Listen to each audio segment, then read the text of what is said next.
ಸುಕೃತ ಜ್ಯೋತಿಷ್ಯ ಕೇಂದ್ರದ ಚಾನಲ್ ನೋಡ್ತಾ ಇರೋ ಪ್ರತಿಯೊಬ್ಬರಿಗೂ ನನ್ನ ನಮಸ್ಕಾರಗಳು, ವಂದನೆಗಳು. ಹಾಗೆ ಎಲ್ಲರಿಗೂ ಈ ದಿನದ ಶುಭ ಹಾರೈಕೆಗಳು. ಇಂದಿನ ದಿನಾಂಕ 2026 ಫೆಬ್ರವರಿ 25. ಈ ದಿನದ ಪಂಚಾಂಗ ಶ್ರೀ ವಿಶ್ವಾವಸುನಾಮ ಸಂವತ್ಸರ, ಉತ್ತರಾಯಣ, ಶಿಶಿರ ಋತು, ಪಾಲ್ಗುಣ ಮಾಸ, ಕೃಷ್ಣ ಪಕ್ಷ, ಬುಧವಾರ ಆಗುತ್ತೆ. ನವಮಿ ತಿಥಿ 26ನೇ ತಾರೀಕು ಬೆಳಗಿನ ಜಾವ ಬರ್ತಲ್ಲ, 2 ಗಂಟೆ 49 ನಿಮಿಷದವರೆಗೂ ಇರುತ್ತೆ. ಆನಂತರ ರೋಹಿಣಿ ನಕ್ಷತ್ರ ಮಧ್ಯಾಹ್ನ 2 ಗಂಟೆ 5 ನಿಮಿಷದವರೆಗೂ ಇದೆ. ವಿಷ್ಕಂಭ ಯೋಗ ಮತ್ತು ಬಾಲವಕರಣ ಇದೆ. ಇಲ್ಲಿ ರೋಹಿಣಿ ನಕ್ಷತ್ರ ಸರಿ, ಆದರೆ ನವಮಿ ತಿಥಿ ಇದೆ. ನವಮಿ ತಿಥಿಯ ದಿನ ಯಾವುದೇ ಒಂದು ಕೆಲಸವನ್ನು ಮಾಡಬಾರ್ದು ಅಂತ ಶಾಸ್ತ್ರ ಪುರಾಣದಲ್ಲಿ ಹೇಳ್ತಾರೆ. ಆದರೆ ಈಗಾಗಲೇ ಗೊತ್ತಿಲ್ಲದಿರ ಯಾವುದಾದ್ರು ಒಂದು ಕೆಲಸ ಕಾರ್ಯಗಳನ್ನು ಹಮ್ಮಿಕೊಂಡಿದ್ರೆ ಮುಂದುವರಿಸಿ. ಹಾಗೆಯೇ ಹಿಂದೆ ಆರಂಭ ಮಾಡಿರೋ ಕೆಲಸ ಕಾರ್ಯಗಳನ್ನು ಮುಂದುವರಿಸ್ಕೊಂಡು ಹೋಗ್ಬೋದು, ಯಾವುದೇ ಒಂದು ತೊಂದರೆ ಕಂಡು ಬರಲ್ಲ. ಆನಂತರ ಈ ದಿನದ ಸೂರ್ಯೋದಯವನ್ನು ಆಧರಿಸಿ ಇಂದಿನ ಈ ರಾಹುಕಾಲ ಮಧ್ಯಾಹ್ನ 12 ಗಂಟೆ 35 ನಿಮಿಷಕ್ಕೆ ಆರಂಭ ಆಗಿ 2 ಗಂಟೆಗೆ ಮುಕ್ತಾಯವಾಗುತ್ತೆ. ಯಮಗಂಡ ಕಾಲ 8 ಗಂಟೆ 10 ನಿಮಿಷಕ್ಕೆ ಆರಂಭ ಆಗಿ 9 ಗಂಟೆ 35 ನಿಮಿಷಕ್ಕೆ ಮುಗಿಯುತ್ತೆ. ಈ ಅವಧಿಯಲ್ಲಿ ಮನೆಯಿಂದ ಹೊರಗೆ ಪ್ರಯಾಣವನ್ನು ಮಾಡಬಾರ್ದು. ಅದನ್ನು ನವಮಿ ತಿಥಿ ಇದೆ, ಪ್ರಯಾಣವನ್ನು ಮಾಡಬಾರ್ದು. ಆದರೆ ಬೇರೆ ಆಚೆ ಕಡೆಯಿಂದ ಮನೆಗೆ ವಾಪಸ್ ಬರ್ಬೋದು, ಯಾವುದೇ ತೊಂದರೆ ಇಲ್ಲ. ಹೊಸದಾಗಿ ಯಾವುದೇ ವಾಹನವನ್ನು ಕೊಡಬಾರ್ದು. ಹಾಗೆ ಹೊಸದಾಗಿ ಔಷಧಿಯನ್ನು ಸೇವನೆ ಮಾಡೋದಕ್ಕೆ ಆರಂಭ ಮಾಡಬಾರ್ದು, ಇದು ಮುಖ್ಯ. ಎಂದು ಈ ದಿನದ ವಿಚಾರಕ್ಕೆ ಬಂದಾಗ ಬ್ರಾಹ್ಮಿ ಮುಹೂರ್ತ ಬೆಳಗ್ಗೆ 5 ಗಂಟೆಯಿಂದ 5:49 ಇದೆ. ಈ ಅವಧಿಯಲ್ಲಿ ದೇವರಿಗೆ ಸಂಬಂಧಪಟ್ಟಂತಹ ಜಪ ತಪಗಳು, ಪೂಜೆ, ದಾನ ಧರ್ಮಗಳು ಇದು ತುಂಬ ಒಳ್ಳೆಯದು. ಅಭಿಜಿತ್ ಮುಹೂರ್ತ ಬರಲ್ಲ. ಗೋಧೂಳಿ ಮುಹೂರ್ತ ಸಂಜೆ 6:26ರಿಂದ 6:50 ಇದೆ. ಇನ್ನು ಮಧ್ಯಾಹ್ನ 12:09ರಿಂದ 12:56 ಯಾವುದೇ ಒಂದು ಕೆಲಸ ಕಾರ್ಯಗಳನ್ನು ಮಾಡಬಾರ್ದು. ಇದನ್ನು ದುರ್ಮುಹೂರ್ತ ಅಂತ ಕರಿತೀವಿ. ಇದು ವಿಚಾರ. ಎಲ್ರಿಗೂ ಒಳ್ಳೆಯದಾಗಲಿ, ಒಳ್ಳೆಯದಾಗುತ್ತೆ.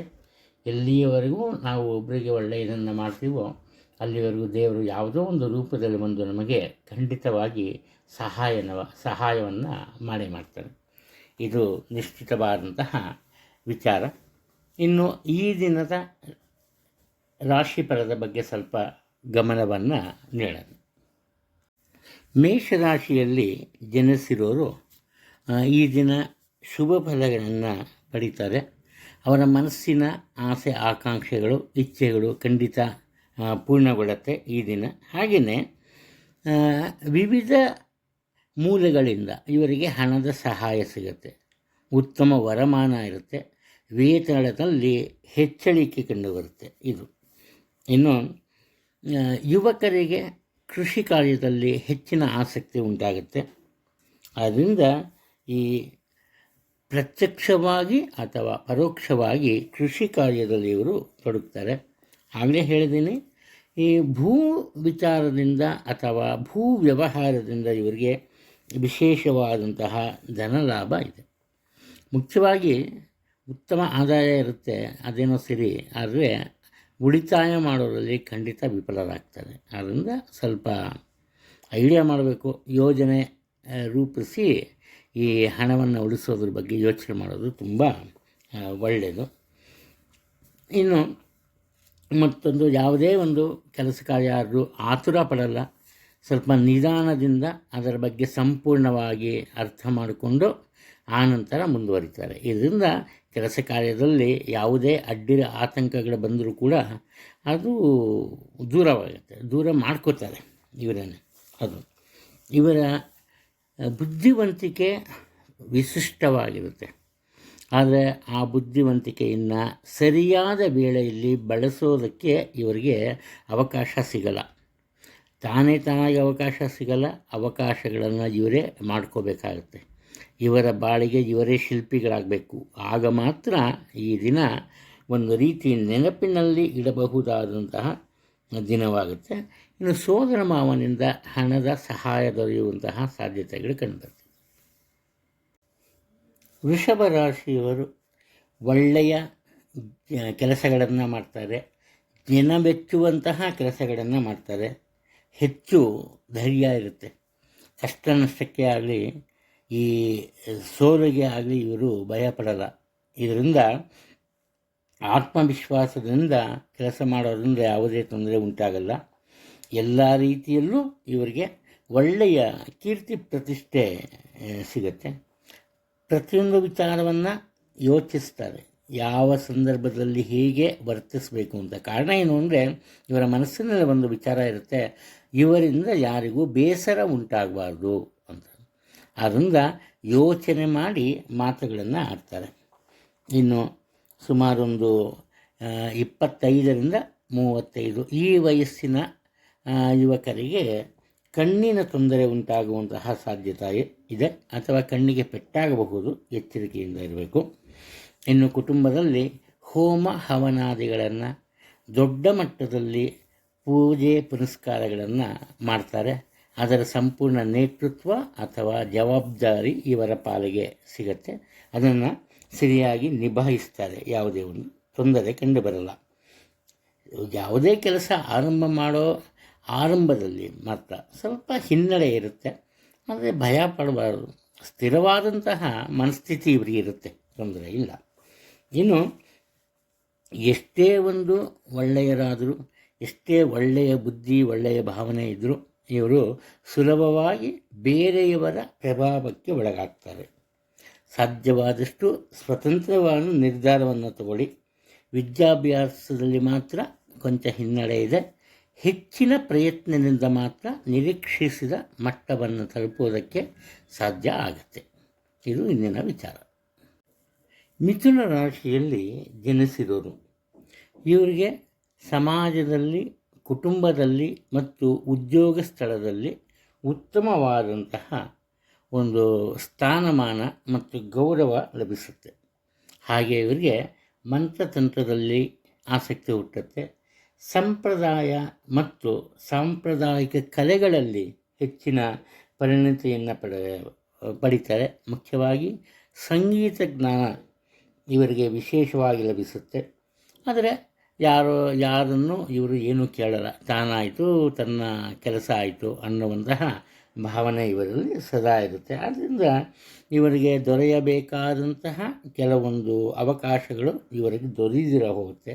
ಮನಬಿಚ್ಚಿ ಮಾತಾಡೋದು ಒಳ್ಳೆಯದು. ಈ ದಿನ ಎಲ್ಲರೊಂದಿಗೆ ಪ್ರೀತಿ ವಿಶ್ವಾಸ ಇರುತ್ತೆ, ಆದರೆ ಅದರ ಜೊತೆ ಮಾತನ್ನಾಡಿದ್ರೆ ನಿಮ್ಮ ಬೇಡಿಕೆಗಳೇನು, ನಿಮಗೆ ಬೇಕಾದಂತಹ ಅನುಕೂಲತೆಗಳು ಬೇರೆಯವರಿಗೆ ಗೊತ್ತಾಗುತ್ತೆ. ಕಾರಣ ಏನು ಅಂದರೆ ನಿಮಗೆ ಸಹಾಯ ಮಾಡೋಕ್ಕೆ ಕೆಲವರು ಜನರು ತುಂಬ ಸಂತೋಷದಿಂದ ಇರ್ತಾರೆ, ಅದು ಮುಖ್ಯ.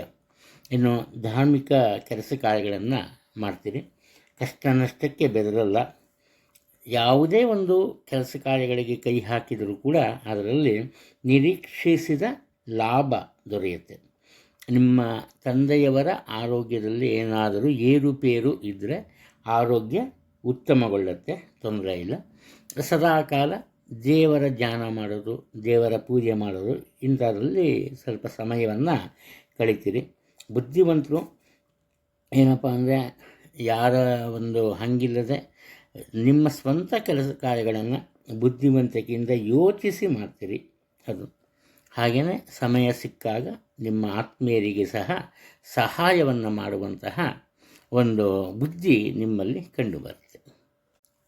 ಕಟಕ ರಾಶಿಯಲ್ಲಿ ಜನಿಸಿರೋರು ತಮ್ಮ ಆರೋಗ್ಯದ ಬಗ್ಗೆ ಸ್ವಲ್ಪ ಎಚ್ಚರಿಕೆಯನ್ನು ವಹಿಸಬೇಕು. ಹಾಗೆಯೇ ವಾಹನ ಚಾಲನೆ ಮಾಡುವಾಗಲಿ ಅಥವಾ ಬರಿಗಾಲಲ್ಲಿ ನಡೆಯುವಾಗಲೂ ಅಷ್ಟೇ, ಕೇವಲ ನೀವೆಲ್ಲೋ ಹೋದಾಗ ರೋಡಲ್ಲಿ ಏನಾದರೂ ತೊಂದರೆ ಆಗುತ್ತೆ ಅಂತಲ್ಲ, ಮನೆಯಲ್ಲಾದರೂ ತೊಂದರೆ ಆಗುವಂತಹ ಸಾಧ್ಯತೆ ಇದೆ.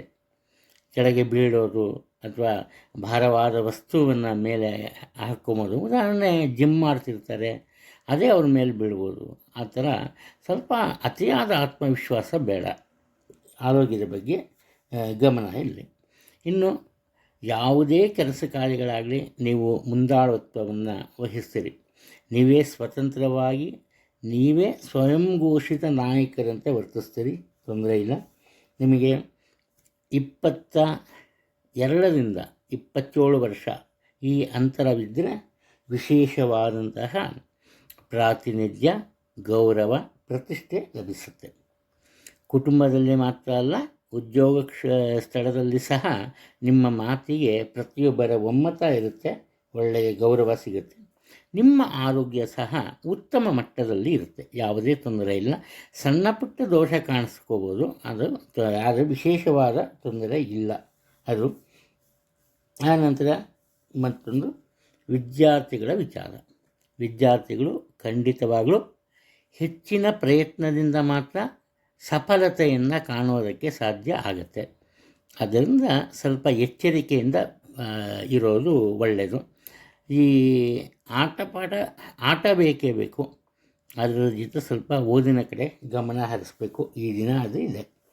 ಇನ್ನು ನಿಮಗೆ ಎಷ್ಟೇ ಒಂದು ಬುದ್ಧಿವಂತಿಕೆ ಇದ್ದರೂ, ನಿಮ್ಮಲ್ಲಿ ಯಾವುದೇ ಒಂದು ವಿಶೇಷವಾದಂತಹ ಪ್ರತಿಭೆ ಇದ್ದರೂ ಅದನ್ನು ಬೇರೆಯವರಿಗೆ ಪ್ರದರ್ಶನ ಮಾಡೋದಕ್ಕೆ ಸ್ವಲ್ಪ ತೊಂದರೆಗಳು, ಅಡ್ಡಿ ಆತಂಕಗಳು ಎದುರಾಗುತ್ತೆ. ಆದ್ದರಿಂದ ದೊರೆಯುವ ಅವಕಾಶವನ್ನು ಸರಿಯಾದ ರೀತಿಯಲ್ಲಿ ಬಳಸಿಕೊಳ್ಳೋದು ನಿಮ್ಮ ಕೈಲಿರುತ್ತೆ. ಸಿಂಹ ರಾಶಿಯಲ್ಲಿ ಜನಿಸಿರೋರು ಕುಟುಂಬದಲ್ಲಿ ಈ ಮಹಿಳೆಯರ ಮಧ್ಯೆ, ಸ್ತ್ರೀಯರ ಮಧ್ಯೆ ಇದ್ದ ಕೆಲವೊಂದು ಮನಸ್ತಾಪಗಳು ದೂರವಾಗುತ್ತೆ. ಹಾಗೆ ನಿಮ್ಮ ತಾಯಿಯ ಜೊತೆ ಉತ್ತಮ ಬಾಂಧವ್ಯ ಉಂಟಾಗುತ್ತೆ. ನಿಮಗೆ ಇಷ್ಟವಾದಂತಹ ಬಹುದಿನದಿಂದ ಒಂದು ರೀತಿ ಕನಸನ್ನು ಕಾಣ್ತಿದ್ದ ವಾಹನವನ್ನು ಕೊಳ್ಳುವಂತಹ ಸಾಧ್ಯತೆ ಕಂಡುಬರ್ತಿದೆ. ಪ್ರತಿಯೊಬ್ಬರನ್ನು ನೀವು ಪ್ರೀತಿ ವಿಶ್ವಾಸದಿಂದಲೇ ಕಾಣ್ತೀರಿ. ಸಾಧ್ಯವಾದಷ್ಟು ಬಯಸಿ ಬಂದವರಿಗೆ ನೀವು ಸಹಾಯವನ್ನು ಮಾಡ್ತೀರಿ. ನಿಮ್ಮ ಬಳಿ ಹಣ ಇಲ್ಲದವರು ಬೇಕಾದ ಸಲ ಅವರಿಗೆ ಹಣ ಸಹಾಯ ಸಹ ಮಾಡುವಂತಹ ಒಂದು ಸನ್ನಿವೇಶ ಎದುರಾಗುತ್ತೆ. ನಿಮ್ಮ ಒಳ್ಳೆಯತನದಿಂದ ಸಮಾಜದಲ್ಲಿ ಉತ್ತಮ ಕೀರ್ತಿಯನ್ನು ಪಡಿತೀರಿ. ಸಮಾಜದ ಗಣ್ಯ ವ್ಯಕ್ತಿಯೊಬ್ಬರು ಸಹ ನಿಮ್ಮನ್ನು ಗೌರವದಿಂದ ಕಾಣ್ತಾರೆ. ಸಭೆ ಸಮಾರಂಭಗಳಲ್ಲಿ ನಿಮಗೆ ಉನ್ನತ ಗೌರವ ಪ್ರಾಪ್ತಿಯಾಗುತ್ತೆ. ಇನ್ನು ದೂರದ ಊರಿಗೆ ಪ್ರಯಾಣವನ್ನು ಬೆಳೆಸುವಂತಹ ಸಾಧ್ಯತೆ ಇದೆ. ಎಷ್ಟೇ ದುಡ್ಡಿರಲಿ, ಎಷ್ಟೇ ಅನುಕೂಲ ಇರಲಿ, ಸಮಯಕ್ಕೆ ತಕ್ಕಂತೆ ಆಹಾರ ಸೇವನೆ ಮಾಡೋದಕ್ಕೆ ಸಾಧ್ಯ ಇಲ್ಲ. ಇದರಿಂದ ಏನಪ್ಪ ಆಗುತ್ತೆ ಅಂದರೆ ನಿಮಗೆ ತಲೆ ತಿರುಗೋದು ಅಥವಾ ವಾಂತಿ ಆದಾಗ ಆಗೋದು, ಇಂಥ ಸಣ್ಣ ಪುಟ್ಟ ದೋಷ ಕಂಡುಬರ್ಬೋದು. ಹೆದರ್ಕೋಬೇಡಿ, ಏನೂ ತೊಂದರೆ ಇಲ್ಲ. ಇನ್ನು ಈ ಚರ್ಮಕ್ಕೆ ಸಂಬಂಧಪಟ್ಟ ದೋಷಗಳು ಇರುತ್ತೆ. ಪ್ರತಿಯೊಂದರಲ್ಲೂ ನೀವು ಬುದ್ಧಿಯನ್ನು ಉಪಯೋಗಿಸ್ತೀರಿ. ಅದರಲ್ಲೂ ಹಣಕಾಸಿನ ವಿಚಾರಕ್ಕೆ ಬಂದಾಗ ನಿಮ್ಮ ಬುದ್ಧಿವಂತಿಕೆಯನ್ನು ಸರಿಗಟ್ಟೋದಕ್ಕೆ ಯಾರಿಂದನೂ ಸಾಧ್ಯ ಇಲ್ಲ. ಉದಾಹರಣೆಗೆ, ಈ ಲಾಭ ಬರದೇ ಇರೋ ಕಡೆನೂ ನೀವು ಹಣದ ವಿಚಾರದಲ್ಲಿ ಲಾಭವನ್ನು ಗಳಿಸ್ತೀರಿ. ಅಂತಹ ಒಂದು ವಿಶೇಷ ಬುದ್ಧಿ ನಿಮ್ಮೊಳಗೆ ಹಣಕಾಸಿನ ವಿಚಾರದಲ್ಲಿ ಇರುತ್ತೆ. ಕನ್ಯಾ ರಾಶಿಯಲ್ಲಿ ಜನಿಸಿರೋರು ಮುಖ್ಯವಾಗಿ ಉದ್ಯೋಗ ಕ್ಷೇತ್ರದಲ್ಲಿ ನಿಮ್ಮ ಹಿರಿಯ ಅಧಿಕಾರಿಗಳು ಅಥವಾ ಉನ್ನತ ಮಟ್ಟದ ಅಧಿಕಾರಿಗಳು ನಿಮ್ಮನ್ನು ವಿಶೇಷವಾದಂತಹ ಗೌರವದಿಂದ ಕಾಣ್ತಾರೆ. ಕಾರಣ ಏನಪ್ಪ ಅಂದರೆ, ಪರೋಕ್ಷವಾಗಿ ಅವರಿಗೆ ನಿಮ್ಮಿಂದ ಅನುಕೂಲತೆ ಉಂಟಾಗಿರುತ್ತೆ. ಆದರೆ ಮುಖ್ಯವಾಗಿ ವಿದ್ಯಾರ್ಥಿಗಳ ವಿಚಾರ, ಅವರ ಅಭ್ಯಾಸದಲ್ಲಿ ಸ್ವಲ್ಪ ಹಿನ್ನಡೆ ಇರುತ್ತೆ. ಇದರಿಂದ ವಿದ್ಯಾರ್ಥಿಗಳು ಸ್ವಲ್ಪ ಆತ್ಮವಿಶ್ವಾಸವನ್ನು ಬೆಳೆಸ್ಕೋಬೇಕು. ಅವರಿಗೆ ಒಂದು ಫರ್ಮ್ ಮೈಂಡ್ ಇರಲ್ಲ, ದೃಢವಾದ ಮನಸ್ಸಿರಲ್ಲ. ಆದ್ದರಿಂದ ಸ್ವಲ್ಪ ಈ ಆಟದ ಬಗ್ಗೆ ಗಮನ ಕೊಡ್ದಿರ, ಟಿ ವಿ ಅಂಥವೆಲ್ಲ ನೋಡಿದಿರ, ಏಕಾಗ್ರತೆಯಿಂದ ಓದಿದರೆ ಯಾವುದೇ ತೊಂದರೆ ಕಂಡು ಬರಲ್ಲ. ನಿಮ್ಮಲ್ಲಿ ಹಣ ಇರಲ್ಲ, ಹಣ ಇದೆ ಅಂತ ತೋರಿಸ್ಕೋತೀರಿ. ಆದರೆ ಅಧಿಕಾರದ ವಿಚಾರದಲ್ಲಿ ಆ ಥರ ಅಲ್ಲ, ನಿಜವನ್ನು ಹೇಳ್ತೀರಿ. ಉದ್ಯೋಗದ ವಿಚಾರದಲ್ಲೂ ನಿಜವನ್ನು ಹೇಳ್ತೀರಿ. ಇದರಿಂದ ಎಲ್ಲರ ನಂಬಿಕೆಯನ್ನು ನೀವು ಕಳಿಸ್ಕೊಂಬಕ್ಕೆ ಸಾಧ್ಯ ಆಗುತ್ತೆ. ಇನ್ನು ಲೇಖಕರಿಗೆ, ಕವಿಗಳಿಗೆ ವಿಶೇಷವಾದಂತಹ ಅವಕಾಶ ದೊರೆಯುತ್ತೆ. ವಿಶೇಷವಾದಂತಹ ಕೀರ್ತಿ ಪ್ರಾಪ್ತಿಯಾಗುತ್ತೆ. ಚರ್ಮಕ್ಕೆ ಸಂಬಂಧಪಟ್ಟಂತಹ ದೋಷ ಇರುತ್ತೆ. ಚರ್ಮದ ಬಣ್ಣದ ವಿಚಾರದಲ್ಲಿ ಸ್ವಲ್ಪ ತೊಂದರೆಯಾಗುವಂತಹ ಸಾಧ್ಯತೆ ಇದೆ. ಕೈ ಮೇಲೆ ಏನಾದ್ರು ಬಿಸಿ ನೀರು, ಎಣ್ಣೆ ಇಂಥವು ತಗಲಬಾರ್ದು, ಇನ್ನೇನೋ ತೊಂದರೆ ಆಗ್ಬಿಡುತ್ತೆ ಅಂತೆಲ್ಲ. ಒಟ್ಟು ಚರ್ಮದ ವಿಚಾರದಲ್ಲಿ ಎಚ್ಚರಿಕೆ ಇರಲಿ. ವಾತದ ತೊಂದರೆ ಇರುತ್ತೆ. ನಿಮ್ಮ ಸಂಬಂಧಿಕರು ಅಥವಾ ನಿಮ್ಮಿಂದ ಸಹಾಯ ಪಡೆದವರೇ ಏನಪ್ಪ ಮಾಡ್ತಾರೆ ಅಂದರೆ ನಿಮ್ಮ ಪ್ರಗತಿಗೆ ಸ್ವಲ್ಪ ಅಡ್ಡಿ ಆಗ್ತಾರೆ. ಆದ್ದರಿಂದ ನಿಮ್ಮ ವಿಚಾರವನ್ನು ಯಾರಿಗೂ ಹೇಳಬೇಡಿ. ಸ್ವಲ್ಪ ಮುಖ್ಯವಾದ ವಿಚಾರವನ್ನು ರಹಸ್ಯವಾಗಿಡೋದು ಒಳ್ಳೆಯದು. ಸ್ವಂತ ವ್ಯಾಪಾರ ವ್ಯವಹಾರಗಳಲ್ಲಿ ವಿಶೇಷವಾದಂತಹ ಆಸಕ್ತಿ ಉಂಟಾಗುತ್ತೆ. ತುಲಾ ರಾಶಿಯಲ್ಲಿ ಜನಿಸಿರೋರು ನಿಮ್ಮ ಸೋದರ ಮಾವ ಮತ್ತು ನಿಮ್ಮ ತಾಯಿಯವರ ಆರೋಗ್ಯದಲ್ಲಿ ಸ್ವಲ್ಪ ತೊಂದರೆ ಕಂಡುಬರ್ಬೋದು. ನಿಮ್ಮ ತಾಯಿಯವರ ಆರೋಗ್ಯದ ಬಗ್ಗೆ ಹೆಚ್ಚಿನ ಗಮನವನ್ನು ಕೊಡೋದು ಒಳ್ಳೆಯದು. ಬರೀ ಆರೋಗ್ಯ ಮಾತ್ರ ಅಲ್ಲ, ಅಕಸ್ಮಾತ್ ಅವರಿಗೆ ಪೆಟ್ಟಾಗುವ ಸಾಧ್ಯತೆ ಇದೆ. ಇವಾಗ ಈ ಊಟ ಮಾಡುವಾಗ ಈ ನೆತ್ತಿ ಹತ್ತೋದು ಅಂತೀವಲ್ಲ, ಅಂಥ ಸಮಯದಲ್ಲಿ ತೊಂದರೆ ಆಗೋ ಸಾಧ್ಯತೆ ಇದೆ. ಈ ಥರ ಸ್ವಲ್ಪ ಆಕೆ ನಿಧಾನತೆಯಿಂದ ಇವತ್ತಿನ ಕೆಲಸವನ್ನು ಮಾಡಬೇಕು. ಅವ್ರ ವಯಸ್ಸೇನಾರು ಆಗಿರಲಿ, 30 ವಯಸ್ಸಾಗಿರಲಿ ಇಲ್ಲ 80 ವಯಸ್ಸಾಗಿರಲಿ, ನಿಧಾನವಾಗಿ ತಮ್ಮ ಕೆಲಸ ಕಾರ್ಯಗಳನ್ನು ಇವತ್ತು ಮಾಡೋದು ತುಂಬ ಒಳ್ಳೆಯದು. ಅದು ಇನ್ನು ನಿಮ್ಮ ಮಕ್ಕಳ ಜೊತೆ ಒಳ್ಳೆಯ ಬಾಂಧವ್ಯ ಇರಲ್ಲ. ಅನಾವಶ್ಯಕ ವಿಚಾರಗಳಿಗೆ ವಾದ ವಿವಾದ ಉಂಟಾಗುತ್ತೆ. ಆದರೂ ಕೂಡ ನೀವು ಒಳ್ಳೆಯ ಮಾತಿನಿಂದ ಪ್ರತಿಯೊಬ್ಬರ ಮನಸ್ಸನ್ನು ಗೆಲ್ಲೋದಕ್ಕೆ ಪ್ರಯತ್ನ ಪಡ್ತೀರಿ. ಅದರ ಸೋಲೋದು ಸಹ ಇಲ್ಲ. ಇನ್ನು ನಿಮ್ಮದೇ ಆದಂತಹ ಸ್ವಂತ ವ್ಯಾಪಾರ ವ್ಯವಹಾರಗಳಲ್ಲಿ ಕೊಂಚ ಹಿನ್ನಡೆ ಲಭಿಸುತ್ತೆ. ಅದರ ಬಗ್ಗೆ ಗಮನವನ್ನು ವಹಿಸಿ. ಮಂತ್ರತಂತ್ರದಲ್ಲಿ ಆಸಕ್ತಿ ಉಂಟಾಗುತ್ತೆ. ಅದು ಇನ್ನು ಗಣ್ಯ ವ್ಯಕ್ತಿಗಳು ನಿಮ್ಮನ್ನು ಭೇಟಿ ಮಾಡ್ತಾರೆ. ನೀವು ಅವ್ರನ್ನ ಭೇಟಿ ಮಾಡೋಕ್ಕೂ ಆಗಿಲ್ಲ, ಅವರೇ ಬರ್ತಾರೆ ನಿಮ್ಮನ್ನು ಭೇಟಿ ಮಾಡೋಕ್ಕೆ. ಹಾಗೆ ಸಮಾಜದ ಮುಖ್ಯವಾಹಿನಿಯಲ್ಲಿ ಒಬ್ಬರಾಗ್ತೀರಿ. ಒಂದು ವೇಳೆ ನಿಮಗೆ ಏನಾದರೂ ಈ ಸ್ವತಂತ್ರವಾಗಿ ರಾಜಕೀಯದಲ್ಲಿ ಭಾಗವಹಿಸಬೇಕು ಅನ್ನೋದಿದ್ದರೆ ಸಾಧ್ಯ ಆಗುತ್ತೆ. ದೊರೆಯುವ ಅವಕಾಶವನ್ನು ಬಳಸ್ಕೊಳ್ಳಿ. ಸ್ವಂತ ಮನೆಯನ್ನು ಕೊಳ್ತೀರಿ, ಇಲ್ಲ ಮನೆಯನ್ನು ಕಟ್ಟಿಸ್ತೀರಿ.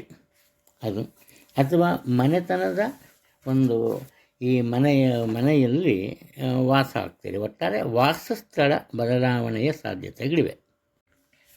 ವೃಶ್ಚಿಕ ರಾಶಿಯಲ್ಲಿ ಜನಿಸಿರೋರು ಸ್ವಲ್ಪ ಹೆಚ್ಚಿನ ಧೈರ್ಯದಿಂದ ಮತ್ತು ಆತ್ಮವಿಶ್ವಾಸದಿಂದ ಕೆಲಸ ಕಾರ್ಯಗಳನ್ನು ಆರಂಭಿಸ್ತಾರೆ.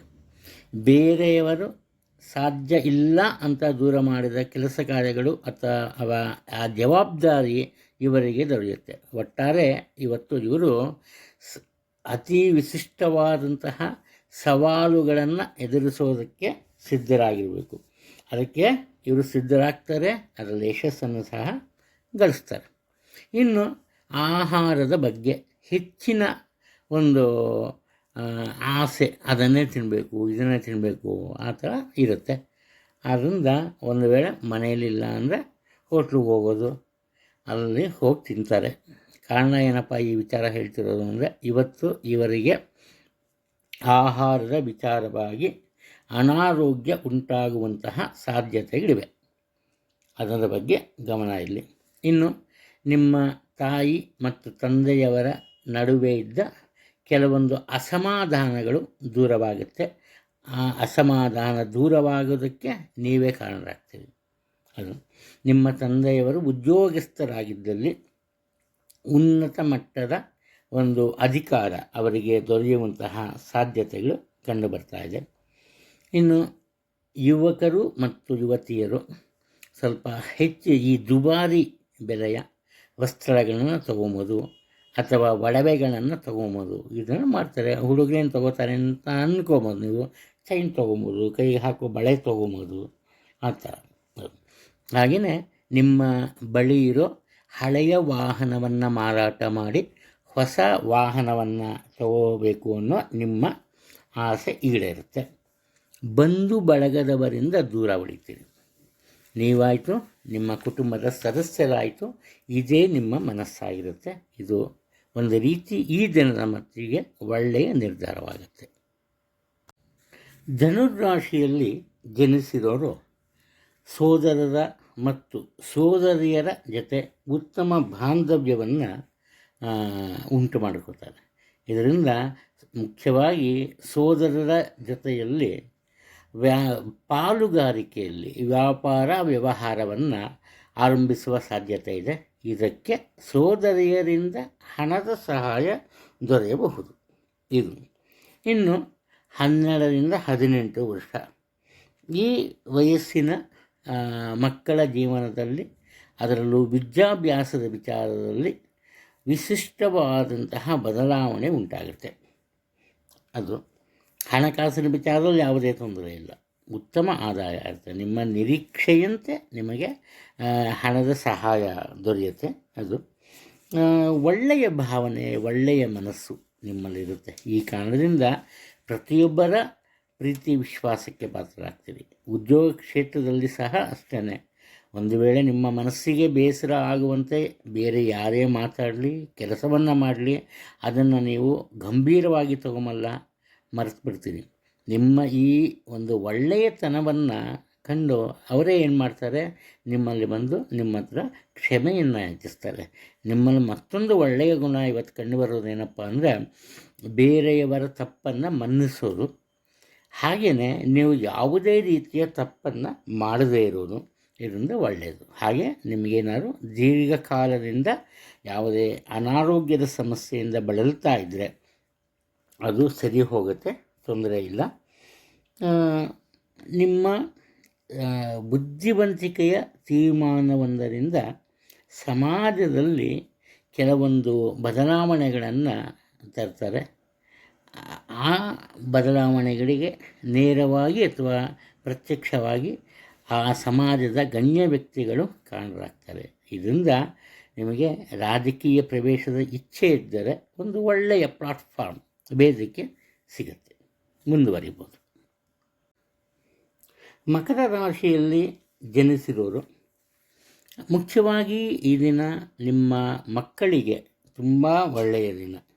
ನಿಮ್ಮ ಮನಸ್ಸಿನ ಒಂದು ಆಸೆ ಆಕಾಂಕ್ಷೆಗಳನ್ನು ಅವರೂ ಸಹ ಈಡೇರಿಸ್ತಾರೆ. ಅವರ ಒಂದು ಸಾಧನೆಗೆ ನಿಮ್ಮಿಂದ ಸಾಕಷ್ಟು ಸಹಾಯ ಸಿಗುತ್ತೆ. ಮಾನಸಿಕವಾಗಿರಬಹುದು ಅಥವಾ ಹಣಕಾಸಿನ ರೂಪದಲ್ಲೂ ಆಗ್ಬೋದು. ಇದರಿಂದ ಒಳ್ಳೆಯ ದಿನ, ಒಳ್ಳೆಯ ವರ್ತಮಾನಗಳು ಬರುತ್ತೆ. ಕೇವಲ ನಿಮಗೆ ಮಾತ್ರ ಅಲ್ಲ, ಕುಟುಂಬದ ಎಲ್ಲರಿಗೂ ಇದರಿಂದ ಸಾಕಷ್ಟು ಒಂದು ಸಂತೋಷ, ಸಮಾಧಾನ ಉಂಟಾಗುತ್ತೆ. ಬುದ್ಧಿವಂತಿಕೆಯಿಂದ ಮಾತನ್ನಾಡ್ತೀರಿ, ದುಡುಕುತನ ಇರಲ್ಲ. ಸಮಯ ಸಂದರ್ಭವನ್ನು ಅರ್ಥ ಮಾಡ್ಕೋತೀರಿ, ಮಾತನ್ನಾಡ್ತೀರಿ. ಆದ್ದರಿಂದ ಯಾವುದೇ ವಿಚಾರದಲ್ಲಿ ಒಳ್ಳೆಯ ಫಲಿತಾಂಶಗಳೇ ಬರುತ್ತೆ. ಆಗಬೇಕಾದ ಮನಸ್ತಾಪಗಳು, ಭಿನ್ನಾಭಿಪ್ರಾಯಗಳು ದೂರವಾಗುತ್ತೆ. ನಿಮ್ಮ ಮನಸ್ಸಿಗೆ ಸರಿ ಅನಿಸಿದಂತಹ ಕೆಲಸ ಕಾರ್ಯಗಳನ್ನು ಮಾತ್ರ ಆಯ್ಕೆ ಮಾಡಿಕೊಂಡು ಮಾಡ್ತೀರಿ. ಯಾರೇ ಏನಾದರೂ ಹೇಳಿ, ಎಷ್ಟೇ ಫೋರ್ಸ್ ಮಾಡಲಿ, ನೀವು ಒಪ್ಪಲ್ಲ. ಆ ಕೆಲಸ ಸರಿ ಅನಿಸ್ಬೇಕು ನಿಮ್ಮ ಮನಸ್ಸಿಗೆ. ಅದು ಹಣಕಾಸಿನ ವಿಚಾರದಲ್ಲಿ ಯಾವುದೇ ತೊಂದರೆ ಇಲ್ಲ. ಮುಖ್ಯವಾಗಿ ವಿದ್ಯಾರ್ಥಿಗಳು ಪಠ್ಯೇತರ ಚಟುವಟಿಕೆಗಳಲ್ಲಿ ಸಹ, ಕ್ರೀಡಾ ವಿಚಾರದಲ್ಲಿ ಸಹ ಮುಂದಿರ್ತಾರೆ. ಒಟ್ಟಾರೆ ಬಹು ರೀತಿಯ ವಿದ್ಯೆಯಲ್ಲಿ ಅವರು ನಿಪುಣರಾಗ್ತಾರೆ. ಸ್ವಂತ ವ್ಯಾಪಾರ ವ್ಯವಹಾರವಿದ್ದಲ್ಲಿ ಅಧಿಕ ಮಟ್ಟದ ಯಶಸ್ಸನ್ನು ಅಥವಾ ಲಾಭವನ್ನು ಗಳಿಸ್ತೀರಿ, ತೊಂದರೆ ಇಲ್ಲ. ಮಾತಿಗೆ ಸಂಬಂಧಪಟ್ಟಂತೆ ಇವಾಗ ಉದಾಹರಣೆ ಹೇಗಪ್ಪ ಅಂದರೆ, ಅದು ಈ ಗಂಟಿನ ತೊಂದರೆ ಉಂಟಾಗ್ಬೋದು, ಬಾಯುಣ್ಣಾಗ್ಬೋದು. ಈ ರೀತಿ ಮಾತನಾಡೋದಕ್ಕೆ ತೊಂದರೆಯಾಗುವಂತಹ ಸಾಧ್ಯತೆಗಳಿದೆ. ಅದ್ರ ಬಗ್ಗೆ ಸ್ವಲ್ಪ ಗಮನವನ್ನು ನೀಡೋದು ಒಳ್ಳೆಯದು. ಕುಂಭರಾಶಿಯಲ್ಲಿ ಜನಿಸಿರೋರು ಕುಟುಂಬದಲ್ಲಿ ಒಂದು ಮಂಗಳ ಕಾರ್ಯವೊಂದು ನಡಿಬೇಕಾಗುತ್ತೆ. ಅದರ ಸಂಪೂರ್ಣ ಜವಾಬ್ದಾರಿಯನ್ನು ನೀವೇ ತಗೋತೀರಿ. ಆದರೆ ನಿಮಗೆ ತಿಳಿಯದಂತೆ ಕೆಲವೊಂದು ತಪ್ಪುಗಳು ನಡೆಯುತ್ತೆ. ಈ ತಪ್ಪುಗಳಿಂದ ಏನಪ್ಪ ಆಗುತ್ತೆ ಅಂದರೆ, ನಿಮ್ಮ ನೆರೆಹೊರೆಯ ಜನರ ಜೊತೆ ಸ್ವಲ್ಪ ವಾದ ವಿವಾದ ಉಂಟಾಗುತ್ತೆ. ಆದರೂ ನೀವು ಯಾವುದನ್ನು ಗಂಭೀರವಾಗಿ ತಗೊಂಬಲ್ಲ. ಏನೇ ಒಂದು ನೋವಾದರೂ ಏನೇ ಬೇಸರ ಆದರೂ ಮನಸ್ಸಿನಲ್ಲಿ ಇಟ್ಕೋತೀರಿ, ಅದನ್ನು ವ್ಯಕ್ತಪಡಿಸಲ್ಲ. ಅದು ಹಾಗೆಯೇ ದೇಶ ವಿದೇಶಗಳನ್ನು ಸುತ್ತುವಂತಹ ಒಂದು ಅವಕಾಶ ಸಿಗತ್ತೆ. ವಿದೇಶಿ ಕಂಪನಿಗಳಲ್ಲಿ ನೀವು ಕೆಲಸ ಮಾಡ್ತಿದ್ರೆ ಅಥವಾ ವಿದೇಶದಲ್ಲಿ ನೀವು ಕೆಲಸ ಮಾಡ್ತಿದ್ರೆ ನಿಮಗೆ ನಿರೀಕ್ಷಿಸಿದಂತೆ ವಿಶೇಷವಾದಂತಹ ಒಂದು ಅವಕಾಶ ಅಥವಾ ವೃತ್ತಿಯಲ್ಲಿ ಬಡ್ತಿ ದೊರೆಯುವಂತಹ ಸಾಧ್ಯತೆಗಳಿದೆ. ಬುದ್ಧಿವಂತಿಕೆಯಿಂದ ಎಲ್ಲರೊಂದಿಗೆ ಮಾತನಾಡ್ತೀರಿ, ದುಡುಕುತನ ಇರಲ್ಲ. ಯಾರಿಗೇ ಕಷ್ಟ ಅಂದರೂ ಹೋಗಿ ಸಹಾಯವನ್ನು ಮಾಡ್ತೀರಿ. ಈ ನದಿ ಸ್ನಾನದ ಯೋಗ ಇದೆ, ಅಂದರೆ ಯಾತ್ರಾ ಸ್ಥಳಗಳಿಗೆ ಭೇಟಿಯನ್ನು ನೋಡ್ತೀರಿ. ಈ ಕುಟುಂಬ ಸಮೇತ, ನೀವು ಒಬ್ಬರೇ ಅಲ್ಲ, ಕುಟುಂಬ ಸಮೇತ ನದಿ ಸ್ನಾನದ ಯೋಗ ಕಂಡು ಬರ್ತಿದೆ. ಆರೋಗ್ಯದ ಬಗ್ಗೆ ಸ್ವಲ್ಪ ಗಮನವನ್ನು ತೋರಿಸೋದು ಒಳ್ಳೆಯದು. ಸದಾಕಾಲ ನಿಮ್ಮ ಮನಸ್ಸಿಗೆ ಹತ್ತಿರವಾಗುವಂತಹ ಜನರ ಜೊತೆ ಇರ್ತೀರಿ. ಎಲ್ಲರ ಜೊತೆ ಒಂದು ಮಾತಾಡ್ತೀರಿ, ಪ್ರತಿಯೊಬ್ಬರ ಜೊತೆ ಸ್ನೇಹವನ್ನು ಬೆಳೆಸಲ್ಲ. ಹೊಸ ಸ್ನೇಹಿತರಿಂದ ದೂರ ಉಳಿತೀರಿ. ಮುಖ್ಯವಾಗಿ ಕುಟುಂಬದ ಸದಸ್ಯರ ಜೊತೆ ವೇಳೆಯನ್ನು ಕಳಿತೀರಿ. ನಿಮ್ಮ ಮಕ್ಕಳ ಬಗ್ಗೆ ನಿಮಗೆ ವಿಶೇಷವಾದಂತಹ ಒಲವಿರುತ್ತೆ. ಅವರಿಗಾಗಿ, ಅವರ ಜೀವನಕ್ಕಾಗಿ ಹಣಕಾಸಿನ ಯೋಜನೆಯನ್ನು ರೂಪಿಸುವಂತಹ ಸಾಧ್ಯತೆ ಕಂಡುಬರ್ತಿದೆ. ರಾಶಿಚಕ್ರದ ಕೊನೆಯ ರಾಶಿ ಮೀನ. ಮೀನ ರಾಶಿಯಲ್ಲಿ ಜನಿಸಿರೋರು ಯಾವುದೇ ವಿಚಾರ ಆದರೂ ಸ್ಥಿರವಾದ ಒಂದು ತೀರ್ಮಾನವನ್ನು ತಗೊಂಬಲ್ಲ. ಇವಾಗಿರೋ ಬುದ್ಧಿ ಇವಾಗಿರಲ್ಲ, ಆದರೆ ಇವರಿಗೆ ಅತಿಯಾದ ಬುದ್ಧಿವಂತಿಕೆ ಇರುತ್ತೆ. ತಮ್ಮಲ್ಲಿರುವ ಈ ವಿಶೇಷ ಜ್ಞಾನವನ್ನು ಅಥವಾ ಬುದ್ಧಿವಂತಿಕೆಯನ್ನು ಇವರು ಉಪಯೋಗಿಸ್ಕೊಂಬಲ್ಲ. ಇವರ ಬುದ್ಧಿವಂತಿಕೆ ಅಥವಾ ಜ್ಞಾನವನ್ನು ಬೇರೆಯವರು ಉಪಯೋಗಿಸ್ಕೋತಾರೆ. ಪ್ರತ್ಯಕ್ಷವಾಗಿ ಅಥವಾ ಪರೋಕ್ಷವಾಗಿ ಬೇರೆಯವರ ಅಭ್ಯುದಯಕ್ಕೆ ಇವರು ಕಾರಣೀಭೂತರಾಗ್ತಾರೆ. ಅವರ ಗೆಲುವು ಒಂದು ರೀತಿ ಇವರಿಗೆ ಸೋಲಾಗುತ್ತೆ. ಇದಕ್ಕೆ ಕಾರಣ ಏನಪ್ಪ ಅಂದರೆ, ತಾನಾಗಿಯೇ ಬಂದ ಅದೃಷ್ಟವನ್ನು ಅಥವಾ ಅವಕಾಶವನ್ನು ಇವರಾಗೆ ಬೇರೆಯವರಿಗೆ ಕೊಡ್ತಾರೆ. ಅದು ಚಂಚಲವಾದ ಮನಸ್ಸು, ಆಗಲೇ ಹೇಳಿದ್ದೀನಿ. ಇನ್ನು ಉದ್ಯೋಗದಲ್ಲಿ ಇರೋರಿಗೆ ಹಿರಿಯ ಅಧಿಕಾರಿಗಳ ಜೊತೆಯಲ್ಲಿ ಅನಾವಶ್ಯಕವಾದಂತಹ ವಾದ ವಿವಾದ ಇರುತ್ತೆ. ಮನೆತನಕ್ಕೆ ಸಂಬಂಧಪಟ್ಟಂತೆ ಅಥವಾ ಕುಟುಂಬಕ್ಕೆ ಸಂಬಂಧಿಸಿದ ಭೂಮಿಯ ವಿಚಾರದಲ್ಲಿ ವಿವಾದವೊಂದು ಎದುರಾಗುವಂತಹ ಸಾಧ್ಯತೆಗಳಿವೆ. ಹಣಕಾಸಿನ ತೊಂದರೆ ಇರಲ್ಲ, ಉತ್ತಮ ಆದಾಯ ಇರುತ್ತೆ. ಸ್ವಂತ ವ್ಯಾಪಾರ ವ್ಯವಹಾರ ಇದ್ದರೂ ಉತ್ತಮ ಲಾಭ ಇರುತ್ತೆ. ಆದರೆ ಅದನ್ನೆಲ್ಲ ಸ್ವಲ್ಪ ಹೆಚ್ಚಾಗಿ ಖರ್ಚು ಮಾಡ್ತಾರೆ. ಆದರೆ ಒಳ್ಳೆಯ ಕೆಲಸಗಳೇ, ಅದರಲ್ಲೂ ಧಾರ್ಮಿಕ ಕೆಲಸಗಳಿಗೆ ಖರ್ಚು ಮಾಡ್ತಾರೆ. ವಿದ್ಯಾರ್ಥಿಗಳು ಮಾತ್ರ ಸ್ವಲ್ಪ ಕಲಿಕೆಯಿಂದ ಹಿಂದೆ ಉಳಿಯುವಂತಹ ಸಾಧ್ಯತೆ ಇದೆ. ಯಾಕಪ್ಪ ಅಂದರೆ ಅವರಲ್ಲಿ ಸ್ವಲ್ಪ ಈ ಸೋಮಾರಿತನ ಜಾಸ್ತಿ ಆಗುತ್ತೆ. ಅತಿಯಾದ ನಿದ್ದೆ ಬೇಕು ಅನಿಸುತ್ತೆ, ಅತಿಯಾಗಿ ಊಟ ಮಾಡಬೇಕು ಅನಿಸುತ್ತೆ. ಯಾವಾಗ ಊಟ ಜಾಸ್ತಿ ಆಗುತ್ತೋ ಆಟೋಮೆಟಿಕ್ಕಾಗಿ ನಿದ್ದೆ ಬಂದೇ ಬರುತ್ತೆ. ಅದು ದೇವರಲ್ಲಿ ನಂಬಿಕೆಯನ್ನು ಇಟ್ಟಿರ್ತಾರೆ ಜಾಸ್ತಿ. ಇನ್ನು ಬೇರೆಯವರು ಯಾರಾದರೂ ತೀರ್ಥಯಾತ್ರೆಗೆ ಹೋಗಬೇಕು ಅಂದಾಗ, ಒಂದು ವೇಳೆ ಅವರಿಗೆ ಹಣದ ತೊಂದರೆ ಇದ್ದಾಗ ನೀವು ಅವರಿಗೆ ಹಣ ಸಹಾಯವನ್ನು ಮಾಡ್ತೀರಿ. ಸಮಾಜದಲ್ಲಿ ಉನ್ನತ ಗೌರವವನ್ನು ಪಡಿತೀರಿ, ಯಾವುದೇ ಒಂದು ಸಂದೇಹವಿಲ್ಲ.